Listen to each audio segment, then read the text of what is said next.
El 19 de abril de 1972 comenzó de una manera que nadie en la séptima flota de los Estados Unidos consideraba posible, porque durante casi 3 décadas ningún buque estadounidense había sido atacado con éxito desde el aire por un enemigo.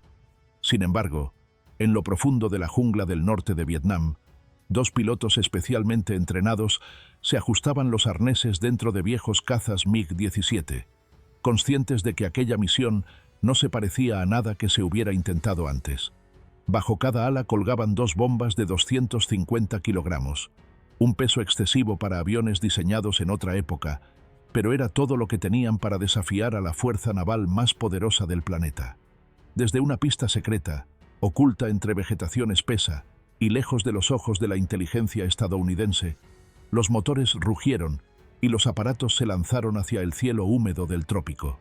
En el Golfo de Tonquín, el calor de abril caía como una losa sobre 4 buques de guerra estadounidenses que avanzaban lentamente frente a la costa norvietnamita. Día tras día y noche tras noche, aquellas naves habían castigado la línea costera con un bombardeo constante, con los cañones ardiendo y las tripulaciones agotadas, convencidas de que dominaban el mar y el aire sin oposición real. Al frente de la formación navegaba el crucero lanzamisiles USS Oklahoma City, buque insignia de la séptima flota, una antigua unidad de la Segunda Guerra Mundial, transformada en un centro de poder moderno, repleta de misiles guiados y sistemas electrónicos avanzados. Nadie a bordo esperaba un ataque aéreo enemigo, y esa confianza, forjada durante años de superioridad absoluta, sería puesta a prueba de una forma inesperada. Mira el vídeo hasta el final y escribe en los comentarios qué opinas de esta historia, porque lo que ocurrió después cambiaría para siempre la percepción de seguridad en aquellas aguas. La formación naval estadounidense frente a la costa de Vietnam del Norte no era improvisada, sino el resultado de décadas de doctrina, experiencia y confianza absoluta en la superioridad tecnológica. En el centro del dispositivo navegaba el USS Oklahoma City, crucero de misiles guiados y buque insignia de la séptima flota, desde donde los almirantes coordinaban operaciones navales, aéreas y de apoyo terrestre en toda la región. Aunque su casco provenía de la era de la Segunda Guerra Mundial, el barco había sido profundamente modernizado y convertido en una plataforma de mando flotante, repleta de radares, sistemas de comunicaciones y centros de control capaces de gestionar combates a cientos de kilómetros de distancia. A su alrededor operaban los escoltas, diseñados para crear múltiples capas de defensa. El USS Sterett, una fragata de la clase Belknap, representaba la vanguardia de la guerra naval moderna. Su sistema de misiles Terrier, guiado por radar, estaba pensado para destruir aeronaves enemigas mucho antes de que pudieran acercarse a la flota. Sus radares de búsqueda aérea trabajaban sin descanso, mientras los radares de guiado permanecían listos para iluminar cualquier objetivo detectado. Además, el barco contaba con equipos tempranos de guerra electrónica y defensa contra amenazas antibuque, reflejando un cambio fundamental en la manera en que la Marina estadounidense concebía la protección de sus unidades de superficie. Flanqueando a los buques principales se encontraban los destructores USS Lloyd Thomas y USS Higbee, ambos de la veterana clase Gearing. Aunque menos sofisticados, estos barcos eran fiables y letales en su función principal, el bombardeo costero. Cada uno disponía de 6 cañones de 5 pulgadas, utilizados durante semanas para castigar infraestructuras y rutas logísticas a lo largo de la costa. El Higbee, además, había sido modificado como destructor de piquete radar, ampliando el alcance de detección temprana y reforzando la sensación de seguridad de toda la formación. En conjunto, esta fuerza naval se percibía a sí misma como prácticamente intocable. El bombardeo naval estadounidense tenía un propósito estratégico claro y calculado con frialdad. Los cañones de los buques de la séptima flota no disparaban al azar, sino que apuntaban de forma sistemática contra carreteras costeras, depósitos logísticos y puntos de concentración de tropas que Vietnam del Norte utilizaba para mover hombres y suministros hacia el sur, en dirección a los combates cada vez más intensos en la provincia de Quang Tri. Cada proyectil buscaba interrumpir ese flujo vital, obligar al enemigo a dispersarse y ganar tiempo para las fuerzas aliadas en tierra. Desde el punto de vista estadounidense, la operación era eficaz y relativamente segura, ya que los barcos podían moverse, disparar y retirarse con rapidez. Sin embargo, operar tan cerca de la costa enemiga implicaba riesgos constantes. En los centros de combate, las pantallas de radar permanecían encendidas sin descanso, los operadores atentos a cualquier señal inesperada y las dotaciones de artillería siempre preparadas. Las tripulaciones sabían que estaban al alcance de baterías costeras y de pequeñas embarcaciones de patrulla, pero la amenaza aérea se consideraba prácticamente inexistente. Esa confianza se basaba en una experiencia histórica contundente. Desde el final de la Segunda Guerra Mundial, ningún avión enemigo había logrado atacar con éxito a un buque de guerra estadounidense en combate real. A apenas 15 kilómetros tierra adentro, la situación se veía de manera muy distinta. Observadores norvietnamitas seguían cada movimiento de la flota mediante binoculares potentes y equipos de radar. Registraban los patrones de navegación, los horarios de los bombardeos y la aparente impunidad con la que los barcos operaban frente a la costa. Para el mando militar de Vietnam del Norte, aquella presencia constante no solo causaba daños materiales, sino que también ejercía una enorme presión psicológica sobre la población y las defensas costeras. La frustración fue dando paso a la determinación. Las baterías tradicionales habían demostrado ser insuficientes frente a la movilidad y el alcance de los buques estadounidenses. En los búnkeres subterráneos del mando de la Fuerza Aérea Popular de Vietnam, los planificadores comenzaron a debatir una idea extrema, algo que rompía con la doctrina establecida. Si los métodos habituales no funcionaban, era necesario intentar algo completamente distinto para obligar a la flota enemiga a respetar el espacio aéreo y las aguas territoriales. La solución que comenzó a tomar forma en los círculos de planificación norvietnamitas rompía con casi todas las reglas conocidas de la guerra aérea. Por primera vez, se consideró utilizar cazas MiG-17 en un enfrentamiento directo contra buques de guerra estadounidenses, una decisión que muchos oficiales calificaron inicialmente de desesperada. Estos aviones, diseñados en la Unión Soviética como cazas subsónicos para combate aéreo y ataques contra objetivos terrestres, nunca habían sido pensados para atacar blancos navales protegidos por complejos sistemas antiaéreos. Aún así, la presión constante de los bombardeos y la necesidad de una respuesta contundente empujaron a aceptar un riesgo que hasta entonces parecía inasumible. El MiG-17, conocido por los pilotos occidentales como Fresco, estaba armado con 2 cañones de 23 milímetros y uno de 37 milímetros, un conjunto devastador en combates cercanos contra otros aviones. Con una velocidad máxima de aproximadamente 1.100 kilómetros por hora, era ágil y resistente, pero claramente superado por los cazas supersónicos estadounidenses que dominaban el cielo de Vietnam. Carecía de aviónica avanzada, de sistemas de navegación sofisticados y de ayudas modernas para el ataque de precisión, lo que lo convertía en una elección poco lógica para una misión tan compleja. Sin embargo, los planificadores vieron una ventaja clave donde otros solo percibían limitaciones. Vietnam del Norte disponía de varias decenas de estos aparatos, y su pérdida, aunque dolorosa, era asumible frente al impacto que tendría dañar o hundir un buque estadounidense. Para la misión se decidió equipar a los MiG con bombas BTAB de 250 kilogramos, armas de alto poder explosivo diseñadas para atacar objetivos reforzados. Esta carga transformaba a los cazas en torpes cazabombarderos, reduciendo su maniobrabilidad y aumentando su vulnerabilidad, pero ofrecía la única posibilidad real de causar daños significativos. Todo dependía ahora de los pilotos. La operación exigiría sangre fría, precisión visual absoluta y una disciplina férrea, porque no habría sistemas electrónicos que corrigieran errores. Cada segundo del ataque tendría que ejecutarse a la perfección, sin margen para una segunda oportunidad. Para una misión tan arriesgada, no bastaba con aviones disponibles. Era imprescindible contar con pilotos capaces de llevarlos más allá de sus límites. 2 aviadores fueron seleccionados entre los más experimentados de la Fuerza Aérea Popular de Vietnam, Le Xuan Di y Nguyen Van Bai Be.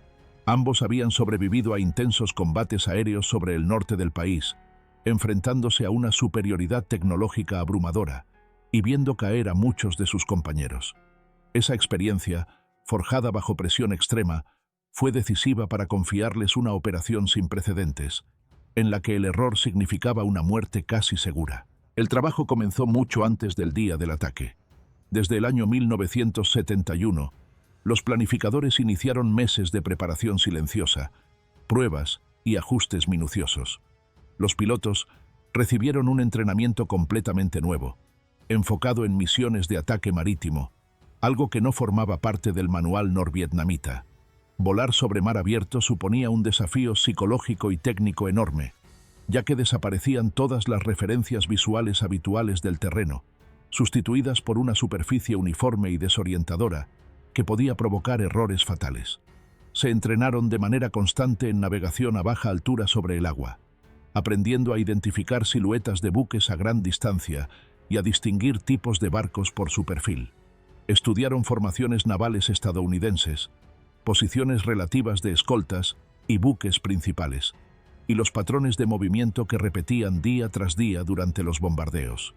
La parte más crítica fue el lanzamiento de bombas, ya que impactar contra un buque en movimiento exigía calcular a ojo el ángulo de ataque, la velocidad relativa y el punto exacto de suelta, todo sin ningún tipo de asistencia electrónica. Cada simulación se realizaba como si fuera real, porque sabían que en combate no existiría una segunda oportunidad. El entrenamiento se llevó a cabo bajo el más estricto secreto, trasladando a los pilotos entre bases remotas para evitar cualquier posibilidad de detección. Poco a poco, la misión dejó de ser una idea teórica y se convirtió en un plan concreto, sostenido por disciplina, preparación y una determinación absoluta. El eje central de toda la operación era un lugar que, para la inteligencia estadounidense, simplemente no existía. El aeródromo de Ghat, oculto en la provincia de Quang Binh, consistía en poco más que una pista de tierra endurecida y refugios camuflados con extrema habilidad entre la vegetación. No había torres visibles ni infraestructuras permanentes que delataran su función militar, y precisamente por esa simplicidad había pasado inadvertido para los vuelos de reconocimiento enemigos. Desde allí, debía despegar el ataque que cambiaría el equilibrio psicológico en el Golfo de Tonkin.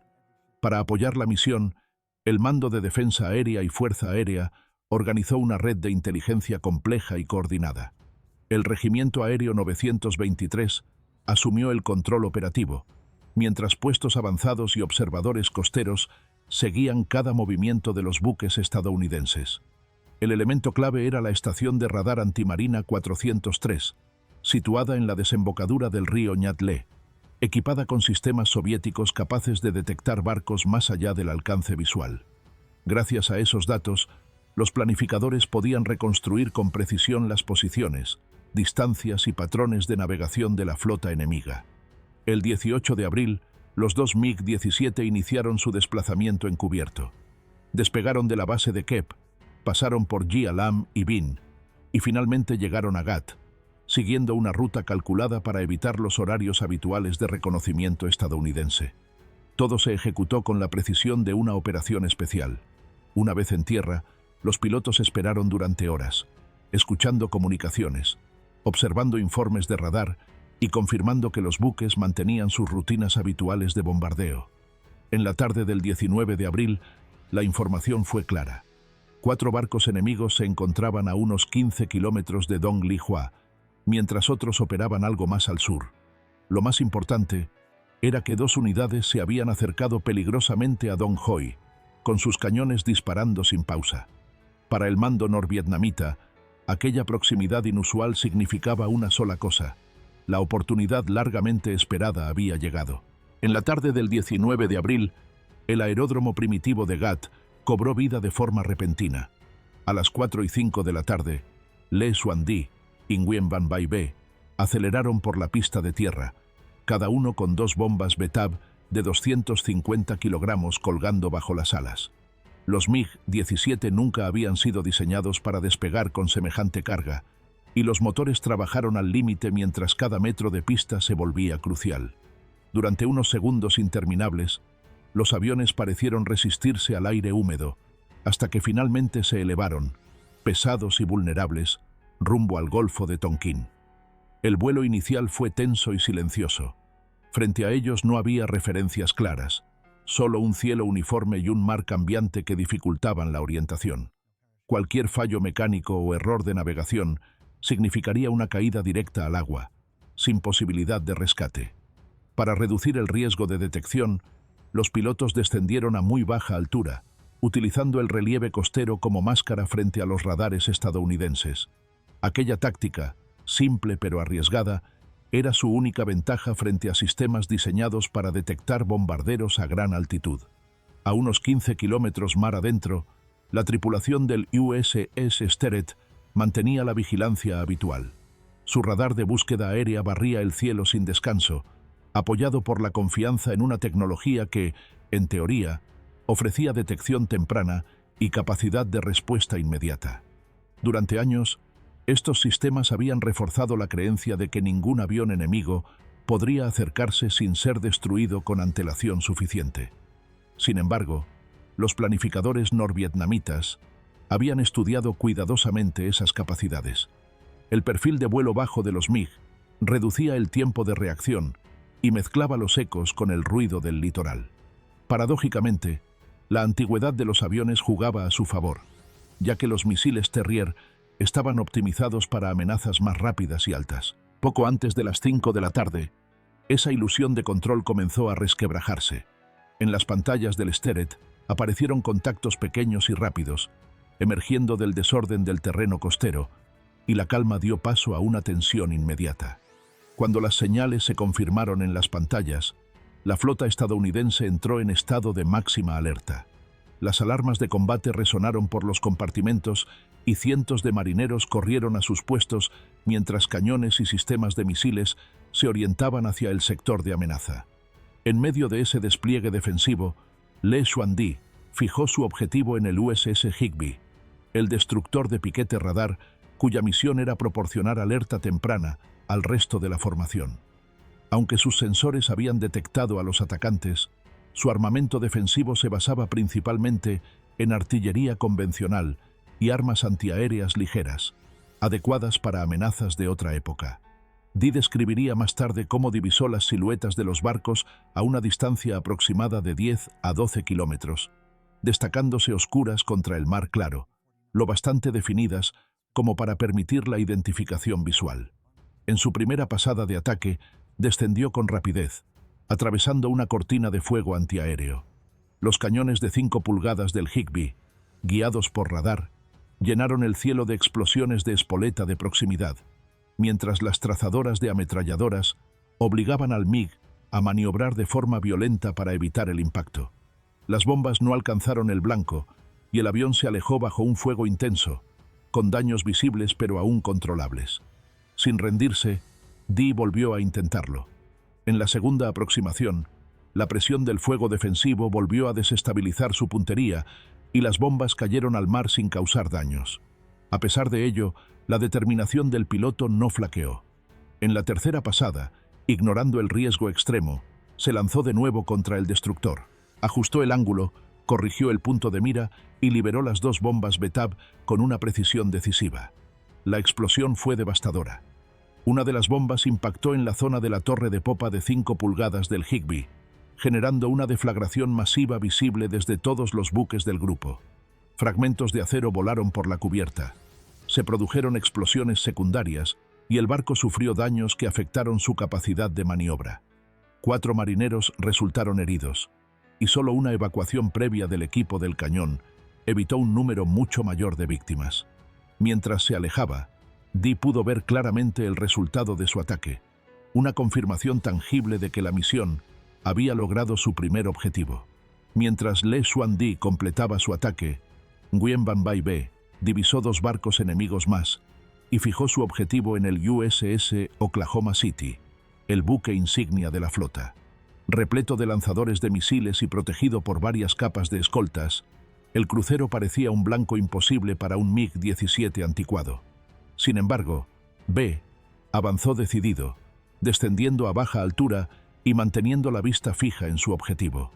Sin sistemas de puntería avanzados, dependía únicamente de su cálculo visual y de su instinto de piloto experimentado. El MiG atravesó un intenso fuego concentrado. Desde todos los barcos, misiles y cañones lo buscaban. La fragata Steret y los destructores elevaban su radar para interceptar la amenaza. A 750 metros del crucero, B informó por radio su posición a control de tierra y liberó sus bombas. Las explosiones no alcanzaron el casco del Oklahoma City, cayendo al agua a corta distancia. Sin embargo, el impacto psicológico fue inmediato. Por primera vez, la flota estadounidense, considerada invencible, había sido atacada con éxito por aeronaves obsoletas. La respuesta estadounidense fue fulminante. Los sistemas de misiles Terrier del Steret se activaron de inmediato, buscando interceptar a los MiG mientras se retiraban. Según los informes estadounidenses, los misiles alcanzaron a ambos aviones, desapareciendo del radar sin dejar restos visibles. Sin embargo, los registros norvietnamitas narran un escenario distinto. Los pilotos lograron evadir los misiles, bajando a ras del agua, esquivando los proyectiles y regresando al aeródromo de Gat, con el combustible casi agotado. El aterrizaje fue un desafío adicional. La pista de tierra vibraba bajo sus ruedas mientras los aviones golpeaban con fuerza, pero ambos MiG sobrevivieron. Tras 17 minutos de tensión extrema, los pilotos lograron detenerse y completar la misión, demostrando que la audacia, la planificación y la determinación podían superar las limitaciones tecnológicas. Aunque la batalla aérea terminó, la flota estadounidense enfrentaba nuevas amenazas emergentes desde el mar. Radar del Steret detectó pequeñas embarcaciones rápidas acercándose, identificadas como lanchas torpederas P-6. Armadas con tubos de torpedos de 533 milímetros y cañones automáticos, estas naves eran mucho más peligrosas que los MiG en su papel de ataque directo. Durante media hora, los radares estadounidenses intentaron rastrear estos contactos, y los cañones de 5 pulgadas abrieron fuego, según informes oficiales, destruyendo las supuestas amenazas. No obstante, los registros vietnamitas no mencionan combate alguno en ese momento, y la confusión radar y las condiciones atmosféricas podrían haber generado falsos contactos, simulando un ataque que posiblemente nunca ocurrió. La batalla de Dong Hoi dejó así un legado de contradicciones, donde la percepción de ambos bandos difiere radicalmente, y los efectos psicológicos de la audacia norvietnamita fueron tan importantes como los daños materiales reales. Tras la retirada de los MiG-17, la flota estadounidense enfrentó una nueva realidad. Aunque el daño físico a los barcos fue limitado, la certeza de que aviones obsoletos podían penetrar la defensa de la séptima flota tuvo un impacto psicológico profundo. Para los comandantes estadounidenses, la lección era clara. Incluso la tecnología avanzada no garantizaba invulnerabilidad cerca de costas hostiles. Se implementaron cambios tácticos inmediatos. Se reforzaron las formaciones de patrulla. Se incrementó la vigilancia radar y se restringieron los bombardeos diurnos cercanos a la costa, evitando exponer a los buques a ataques inesperados. Por su parte, Vietnam del Norte consolidó el valor de la creatividad y la audacia sobre la superioridad tecnológica. La operación demostró que, con planificación detallada y coraje extremo, incluso recursos limitados podían tener un impacto estratégico significativo. Aunque no podían repetir la operación con regularidad, Dong Hoi se convirtió en un ejemplo de cómo atacar psicológicamente al enemigo y de cómo la improvisación bien ejecutada podía inclinar la balanza momentáneamente en su favor. Los ataques de represalia estadounidenses no lograron eliminar la amenaza de manera definitiva. Los bombardeos contra aeródromos cercanos dañaron algunos MiG, pero los pilotos sobrevivieron y se reorganizaron, mientras que la base de Gat permaneció como un recordatorio de que la vulnerabilidad podía encontrarse donde menos se esperaba. La batalla no cambió el curso global de la guerra, pero sí alteró doctrinas, estrategias y la percepción de riesgo en operaciones navales cercanas a territorios hostiles. Dong Hoi dejó también un mensaje simbólico. La combinación de audacia, preparación meticulosa y determinación humana puede superar limitaciones técnicas y generar efectos que van más allá del daño material. Cada explosión, cada maniobra de los MiG y cada decisión tomada bajo presión demostró que el factor humano sigue siendo un elemento decisivo en cualquier conflicto. Si te ha interesado esta historia, no olvides dejar un like, compartir tu opinión en los comentarios y suscribirte al canal. Tu apoyo ayuda a que podamos seguir narrando hechos históricos impresionantes, sorprendentes y desconocidos para muchos, revelando los secretos de la guerra y los actos de valor que cambiaron el rumbo de los eventos.